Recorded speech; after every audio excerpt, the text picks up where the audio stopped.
último capítulo del curso.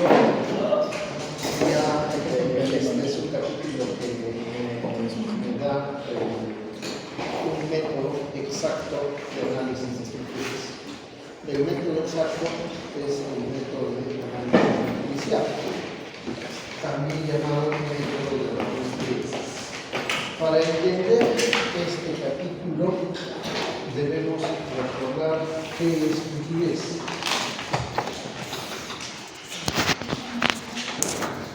¿Alguien se acuerda de qué cosa es rigidez? Fuerza necesaria para una deformación sedentaria. Fuerza necesaria para un desplazamiento unitario, ¿verdad? Bien. Entonces vamos a aplicar este concepto. Una barra muy simpática, y a esta barra le aplicamos, bueno, esta barra tiene algunas propiedades. Esta barra tiene una longitud, tiene un área transversal, tiene una inercia, tiene un módulo de elasticidad. ¿Está bien? La información básica que necesitamos para calcular. Entonces, a esta barra le aplicamos una fuerza axial, una fuerza que va a lo largo del axis del eje de la barra, que en este caso es una fuerza de tracción. ¿Ok? Ya está. Entonces, cuando nosotros apliquemos esta fuerza en esta barra, esperamos de que exista una deformación, de que esa barra se estire, ¿no es cierto? Y nos enseñaron cuando éramos chiquitos de que esta deformación era igual a PL sobre PA. ¿Se acuerdan de la fórmula de la pelea, verdad? Es conocida la fórmula de la pelea. Entonces aquí nosotros debemos aplicar nuestros conceptos. ¿Cuántos de deformación?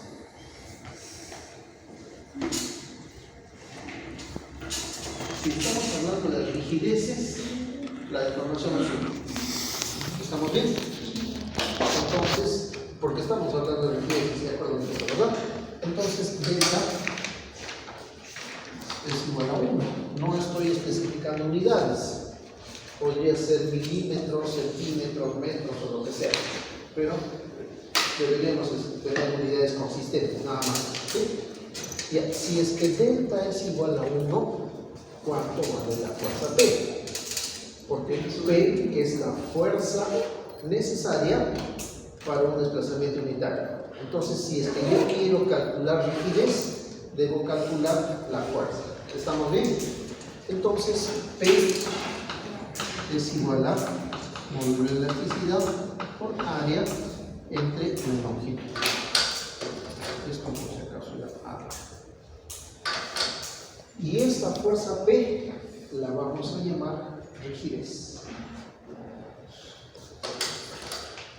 La rigidez se denota con la letra K. No estoy muy seguro en qué idioma rigidez se escribe con K, pero es información conocida de que la rigidez se denota con la letra K. Entonces, ¿cuánto vale la rigidez de una barra homogénea trabajando a la tracción? E por A sobre L. ¿Ok?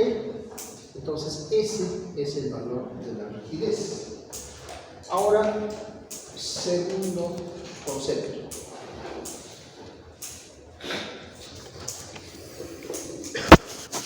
Yo puedo tener estructuras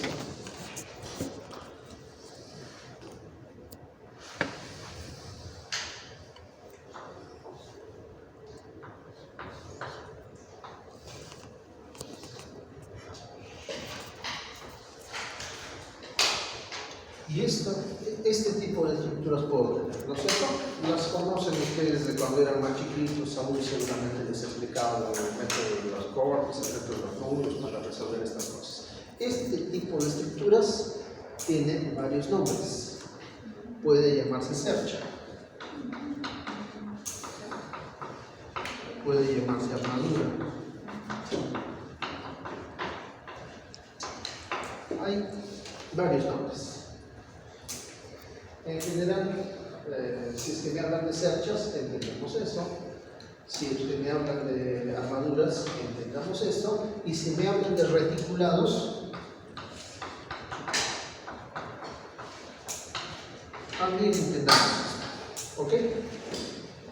Bueno, estas estructuras tienen una característica particular, y es de que las fuerzas externas únicamente se pueden aplicar en los nudos. Pueden ser fuerzas horizontales, pueden ser fuerzas verticales, pueden ser fuerzas inclinadas, pueden haber distintos tipos de fuerzas. Pero todas las fuerzas únicamente se pueden aplicar en los nudos. Eso también les enseñaron a ustedes cuando eran chiquitos. Estoy solamente recordando el concepto. ¿Ya? El resultado final, después de resolver este tipo de estructuras, es de que las barras me pueden funcionar bajo dos acciones. Puede haber barras en tracción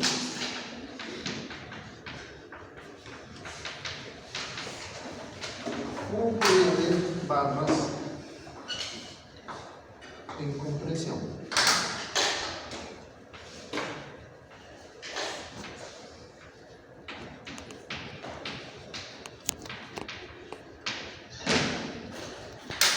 Compresión de comprimir, no comprensión de comprender, por si acaso.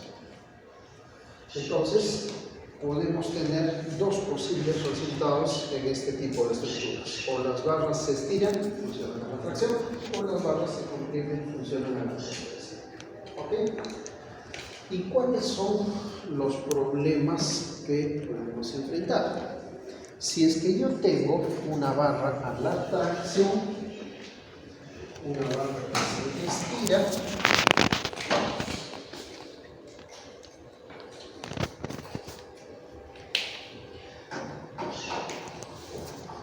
normalmente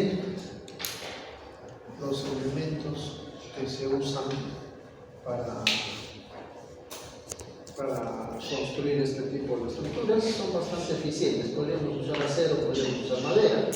Entonces, a la tracción, estos elementos son bastante eficientes. ¿Alguien se acuerda cuánto es el módulo de elasticidad, perdón, el esfuerzo de fluencia del acero?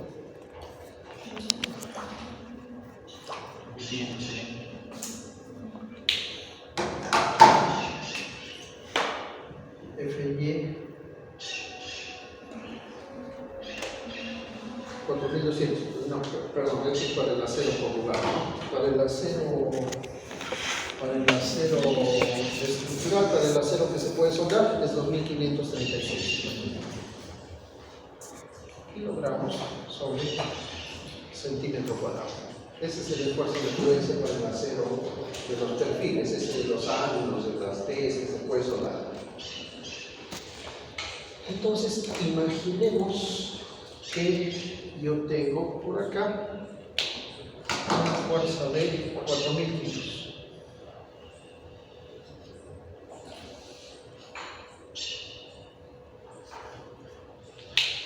Y deseo conocer las dimensiones de este elemento. ¿Cuánto de sección necesito? Ya después defino si es que quiero colocarle un ángulo, una T o una barra redonda o lo que sea.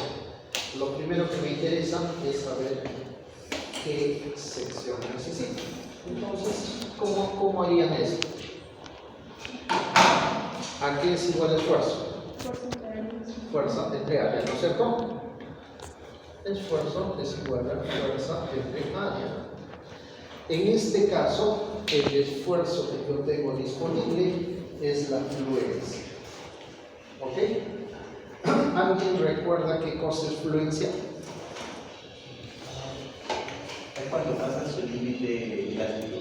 Es cuando es el límite elástico. Es el límite entre el rango elástico y el rango plástico. ¿cuáles son las consecuencias para mí si sobrepaso la fluencia? No puedo volver a su estado original. Se me queda deformado permanentemente, ¿no es cierto? Ya, entonces, si es que ustedes van a diseñar este elemento para que funcione para una armadura, para un ligeral o como quieran llamarle, ¿lo diseñarían con la fluencia? Porque de repente le colocan una carga ahí, se nos deforma y se nos queda deformado, ¿no? Mi armadura comienza, mi estructura comienza a chorrearse por ahí. Entonces hay lo que se llama un esfuerzo de trabajo.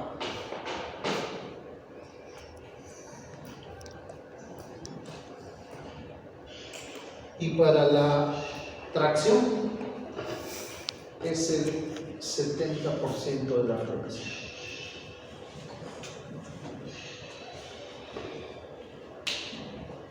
Ahí está. Entonces, si es que yo diseño con este esfuerzo de trabajo, yo le voy a aplicar cargas y voy a estar dentro del rango elástico.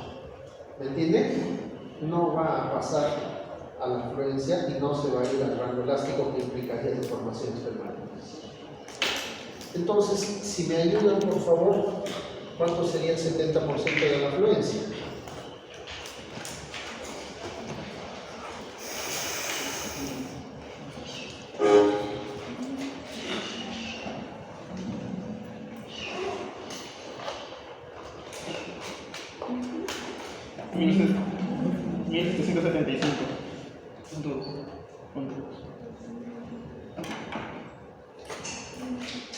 Kilogramos sobre centímetro cuadrado. Punto 2.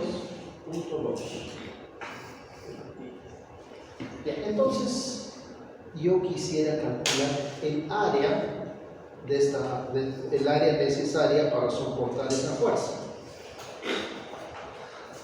Área sería igual a fuerza entre esfuerzo. Y aquí estamos hablando de 4000 entre 1775.2, no sé cuánto sale eso.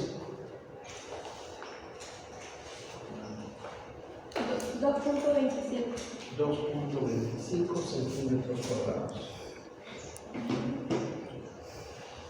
Se dan cuenta de que es una cosa bien pequeñita, bien chiquita. 2.22 centímetros cuadrados, un poco más, ¿no es cierto? 1,5 centímetros por 1,5 centímetros, y eso funciona bien para soportar una fuerza de 4.000 kilos. Es bastante eficiente. ¿Se dan cuenta de eso? Entonces, cuando yo tenga elementos funcionando a la tracción, yo espero que la sección sea pequeña. El acero, la madera, los palitos de chupete que ustedes vayan a usar son eficientes a la tracción. En cambio, un elemento a la compresión tiene otro tipo de problemática. Es bastante más complicado. ¿Qué es lo que pasa si yo tengo una barra funcionando a la compresión?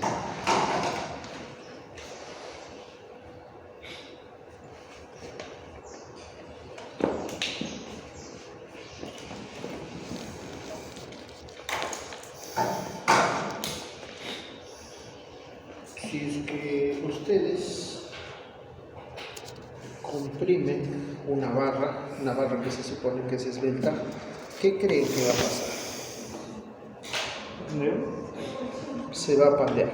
Ese es mi problema. El problema fundamental de las secciones a la compresión es el que va a suceder esto de acá. A esa deformación se le llama pandeo. ¿Ok? Y si es que tengo una sección que se pandea, inicialmente estaba acá, ¿no? Cuando se deformó hasta acá, tengo acá una distancia es la distancia de pandeo, ¿sí? Las fuerzas siguen actuando acá, pero la sección está acá. ¿Qué apareció? ¿Se dan cuenta de que tengo una fuerza y una distancia, entonces tengo un momento? Ese tipo de momentos se llaman momentos de segundo orden. Son momentos, no son los momentos aplicados por la estructura, sino momentos que surgen debido a la deformación del elemento. ¿Entendemos eso? Entonces, un elemento a la compresión, tengo que tratar de evitar en lo posible este pandeo. En la tracción tenía una sección bien pequeñita. ¿Ustedes creen que esa sección bien pequeñita funciona en la compresión? Se le va a fallar. ¿Qué necesita? Mayores secciones. Específicamente, ¿qué necesita? Más inercia. ¿Para qué servía la inercia?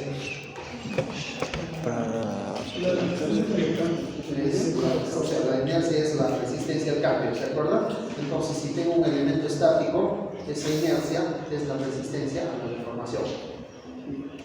Entonces, necesito a la compresión elementos más robustos, elementos que tengan más inercia para que funcionen eficientemente.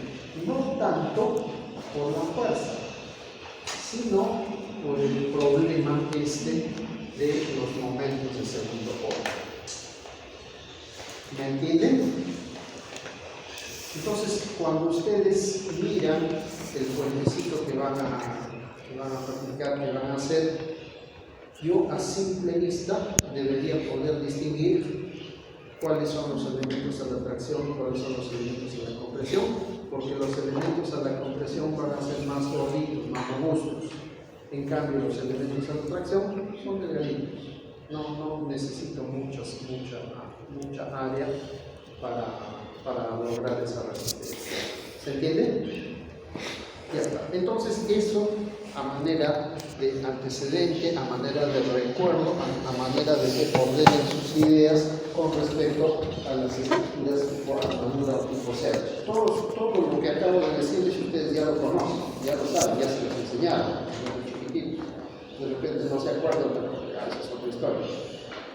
El asunto está de que ya tenemos más o menos ideas parecidas. ¿Ok? Ya. Entonces,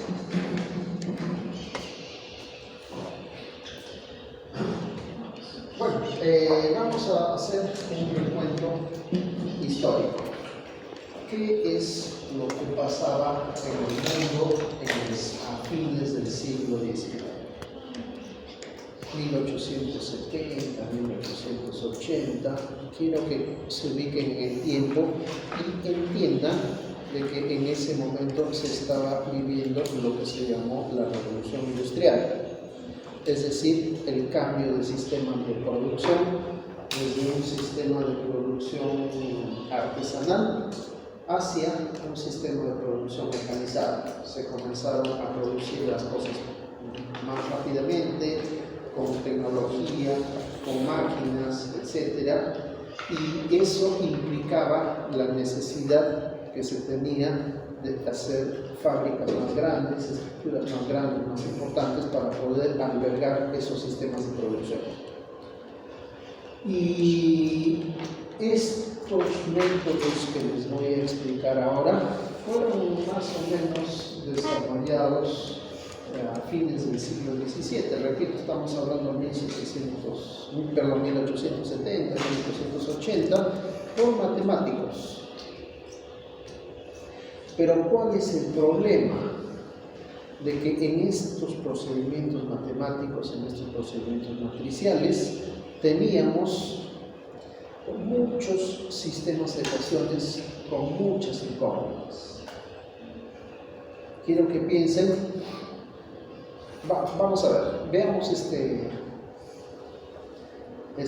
salón. ¿Cuántos nudos tengo en el techo? Solamente este salón. 1, 2, 3, 4, 5, 6, 7, 8 nudos. ¿No es cierto? Tengo 8 nudos en el techo, podría decir que tengo 8 nudos en la base. 16 nudos. ¿Alguien se acuerda cuántos grados de libertad tiene un pórtico en el espacio? Un pórtico plano tenía 3 en el espacio, desplazamientos en X y Z, rotaciones en X y Z, 6. ¿Cuántos nudos dije que tenía la estructura? Ya. 16 por 6, 96. Para resolver este salón necesito un sistema de 96 ecuaciones con 96 incógnitas. Su calculadora de cambista ya no la hace ya. El celular que tanto cariño le tiene tampoco lo hace. Y quiero que se ubiquen en el tiempo, fines del siglo XIX. ¿Cuál era la tecnología que manejaban ellos? Pluma y papel. Si querían hacer una operación compleja, a mano, a pulso. Así que un sistema de 96 ecuaciones con 96 incógnitas estaba en condiciones de hacerlo, pero se iban a demorar una semana en resolver esa cosa. En ese momento, la gente dijo, esto de acá está bonito, es elegante, pero no es práctico. Vamos a desarrollar sistemas paralelos, sistemas similares que nos den los resultados parecidos, pero con menos requerimientos matemáticos. Y ahí salió el método de Trost, que lo conocen ustedes. Es un método de iteraciones que tiene pocas iteraciones. Ahí nació el método de Cari, el método del portal, no sé, a mí me enseñaron como 20 tipos de resolver esas cosas. Sistemas interactivos. Hay un montón. El más importante es el de Trost. Entonces, entiéndase que para la época estos métodos matriciales los dejaron a un lado. Está bonito, está elegante, pero no me sirve. No puedo usarlo con fines prácticos. Y llegó la era de las computadoras, 1960 y pico. Los Estados Unidos recibieron un mensaje del presidente Kennedy que les indicaba que a fines de esa década los Estados Unidos tenían que poner un hombre en la luna. Quiero que nos ubiquemos en el tiempo. Igualmente, Estados Unidos y la Unión Soviética en una pugna por dominar el mundo. Y uno de los temas de dominio era la conquista del espacio. Después de la Segunda Guerra Mundial, los países acudieron a Alemania a buscar a los cerebros, a los mentes brillantes, y cada uno se llevó lo mejor que pudo conseguir. Y en esa década, desde 1945 hasta 1960, se llamó la Guerra Fría, y las dos superpotencias en plena pugna, entre otras cosas por el espacio. Los soviéticos pusieron el primer satélite que orbitaba el mundo, se llamaba Sputnik. Era un aparatito, una cajita que tenía antenas que decía no hacía gran cosa, pero pasaba por encima de los Estados Unidos. Y los gringos se volvían locos porque ahí miraban un aparatito que les hacía y pasaba por encima de su territorio. Locos. Siguiente paso, la Unión Soviética puso en órbita el primer satélite, una perrita que se llamaba Laika. La metieron en un cohete, no sé si tendrían un casco como orejas, como harían, de verdad que no sé, pero la hicieron dar a orbitar y la rescataron viva a la perrita. ya era posible de que una persona orbitara. Los gringos mirando ahí. Siguiente paso, pondremos pues un ser humano a orbitar. Y los soviéticos hicieron que un cosmonauta, Yuri Gagarin, también lo subieron ahí a una nave con su casquito, su uniforme, y lo hicieron orbitar. Muy famosas sus palabras, cuando estaba orbitando dijo: Dios aquí no está.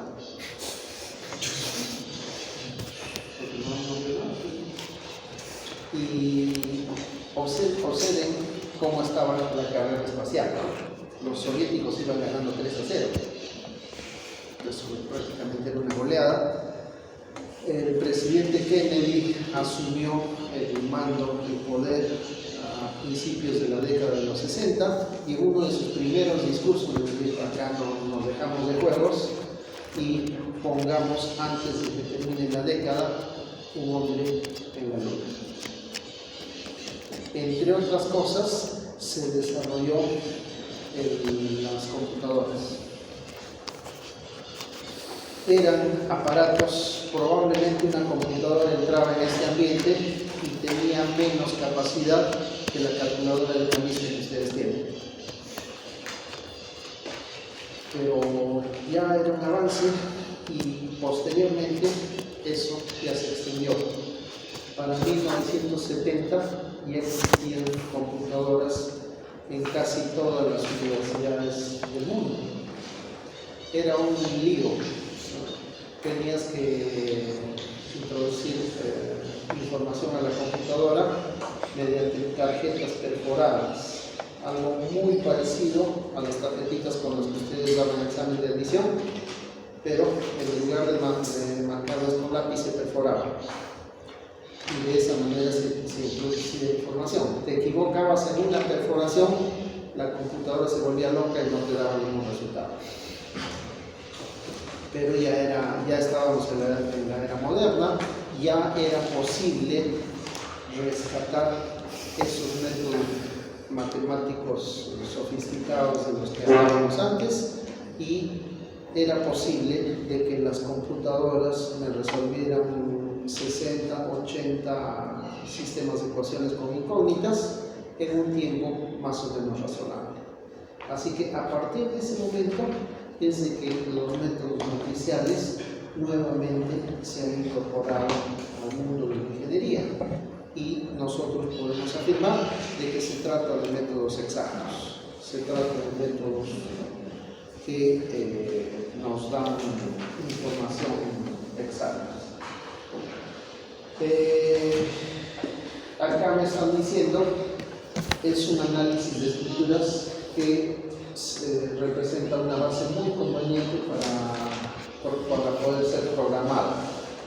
Todas las estructuras se resuelven de la misma manera. No hay casos especiales. No existe este tipo de estructura se resuelve así y esta otra se resuelve así. No. Todo se resuelve de la misma manera. Así que si ustedes sistematizan ese procedimiento y lo meten, no sé, a un MATLAB, por ejemplo, van a tener una herramienta por vida. Ya no van a volver a resolver una estructura nunca más en su vida. ¿Qué implica? De muchos cálculos matemáticos, pero cálculos matemáticos bastante básicos, multiplicaciones, unos restos, pero muchísimos, cantidades enormes. Y un tema del cual debemos ser conscientes es de que sin un modelo adecuado no vamos a tener resultados exactos. Aquí es donde entra su neurona. Tienen que ser capaces de entender la información que está ingresando a la computadora, y tienen que ser capaces de entender lo que salga de la computadora y verificar si son números lógicos. Hay un dicho con las computadoras que dice garbage in, garbage out. Si es que le meten basura, basura va a salir. Entonces, tienen que ser capaces de distinguir información exacta, información importante de lo que podría ser basura que salga de la computadora. ¿Okay? Bueno, eso a manera de introducción. Y bueno, ya entrando a las hipótesis, todos los elementos que nosotros vamos a analizar, por el momento ustedes todavía son chiquitos, todos los elementos son lineales, son barras. Existen pequeñas deformaciones asociadas al concepto de cargas.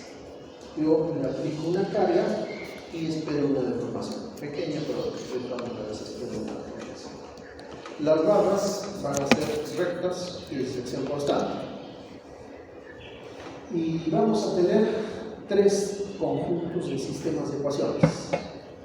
Vamos a tener ecuaciones de compatibilidad, vamos a tener ecuaciones constitutivas y vamos a tener ecuaciones de equilibrio.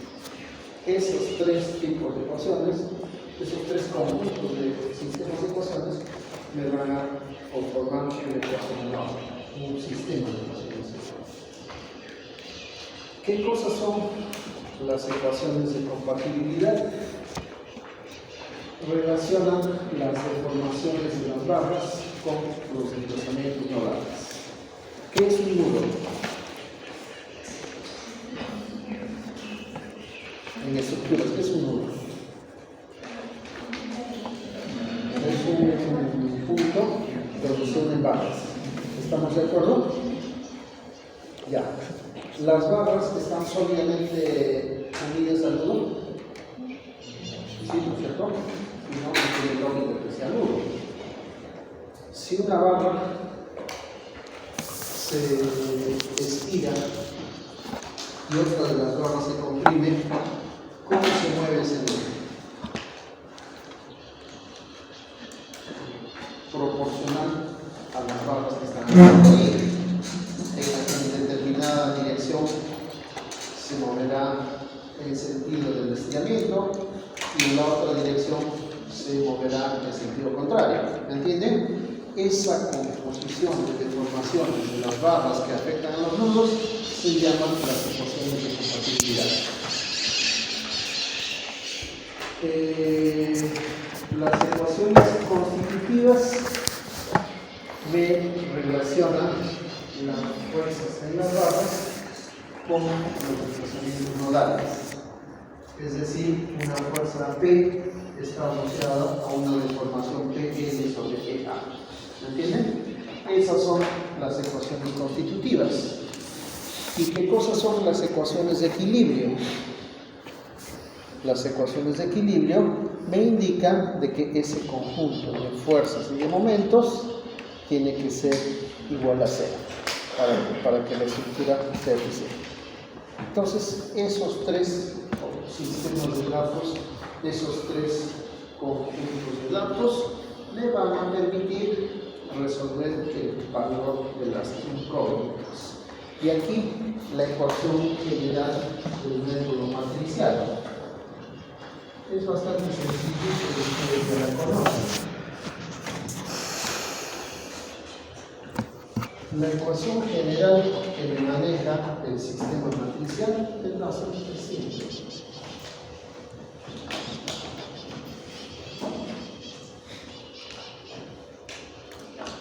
¿Han visto esa ecuación antes?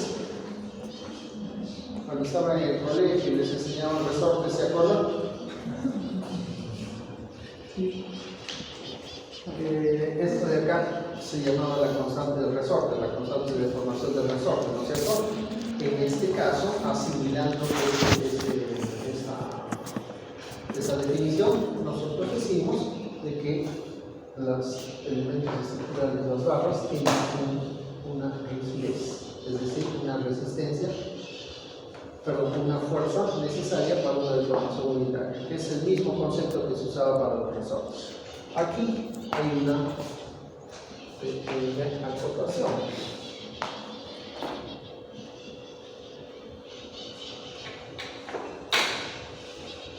Esa ecuación se expresa así, en un método matricial. ¿Tienen más o menos claro qué cosa es una matriz? Una Todos arriba. Ya, ¿qué cosa significa una matriz entre llaves? Matriz columna, ¿no es cierto? ¿Y qué cosa significa una matriz entre corchetes? Una matriz cuadrada o rectangular, ¿sí? Entonces, las fuerzas son una matriz columna, y la rigidez es una matriz cuadrada, y las deformaciones son una matriz columna elevada. Si yo conozco una estructura, voy a ser capaz, mediante procedimientos que vamos a estudiar ahora, de definir mi matriz de rigidez. Es factible, es posible, es más o menos sencillo. Y si yo conozco una estructura, por observación directa, yo puedo identificar las fuerzas que actúan en esa estructura. Son fuerzas externas, mecánicas. Entonces, en esta expresión de acá, ¿cuál es el código? Los desplazamientos, la deformación. Este es nuestro problema. Esto es lo que tratamos de averiguar. Solamente como acotación, las operaciones entre matrices son algunas conocidas.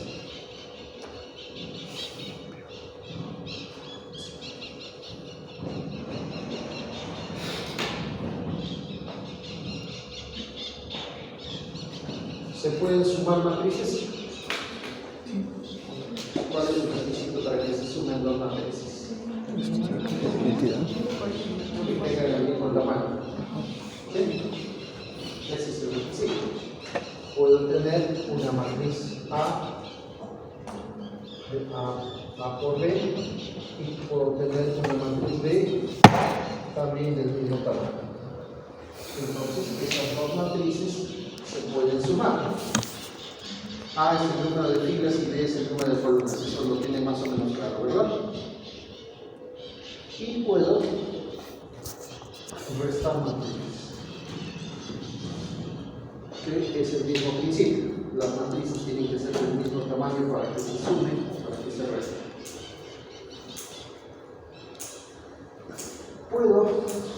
Tengo algunos casos de multiplicación de matrices.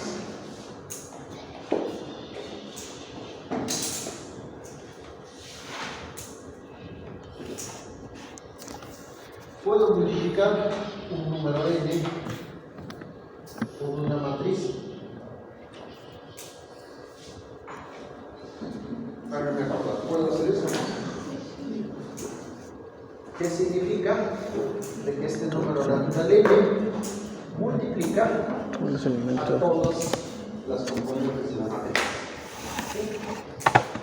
Entonces puedo tener multiplicación de un número natural por una matriz, y puedo tener multiplicación de matrices.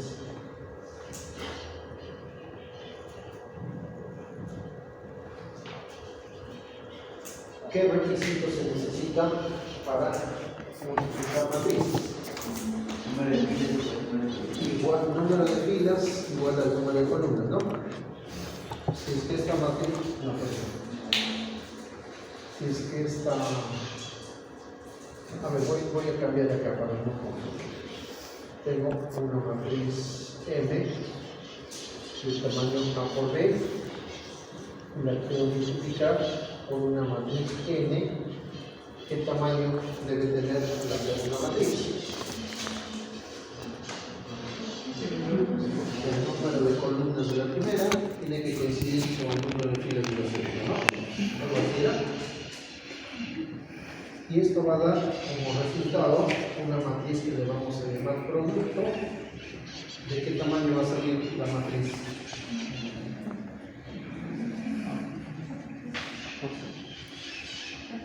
A por C, ¿no? Algo así era, ¿no? Entonces existían algunas reglas específicas para poder multiplicar multiplicar matrices. ¿Se acuerdan de eso, verdad? Ya está. Entonces ahí tenemos de que es posible dos tipos de multiplicaciones. Ahora la siguiente pregunta. ¿Existe la división de matrices? No existe.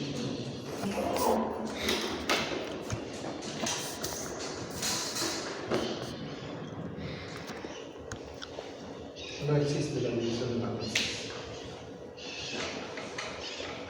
Y de acá, si es que esta era mi incógnita, ¿cómo despejo mi incógnita para poder resolver esto?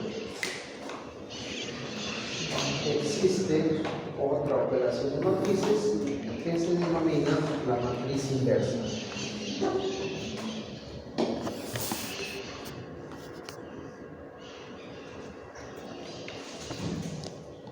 ¿En qué consistía el asunto de la matriz inversa?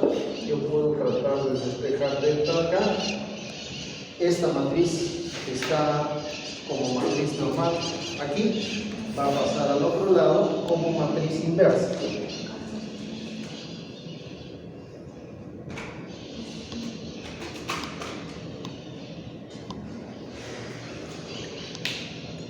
Y aquí ya entramos a palabras mayores. ¿Cómo les han enseñado de métodos numéricos a sacar matriz inversa? El método de Gauss-Jordan, ¿no es cierto? Es esto, o sea, tenemos que hacer la multiplicación de las semidiagonales, cosas así, y era una cosa pero atroz. La verdad que eso nunca me ha gustado a mí, y eso que consideren de que cuando yo llevé esos cursos los hacíamos a mano. Éramos más inteligentes, creo. Bueno, entonces, ahí ya tenemos un problemita porque el asunto de la matriz inversa, el método de Gauss no era fácil. Entonces, lo que tenemos que hacer es usar nuestras herramientas. El Excel es una herramienta al alcance de todos nosotros, no necesitan saber programar ni nada de eso, y nos permite sacar a la matriz inversa en cuestión de segundos. No tenemos que hacer la matriz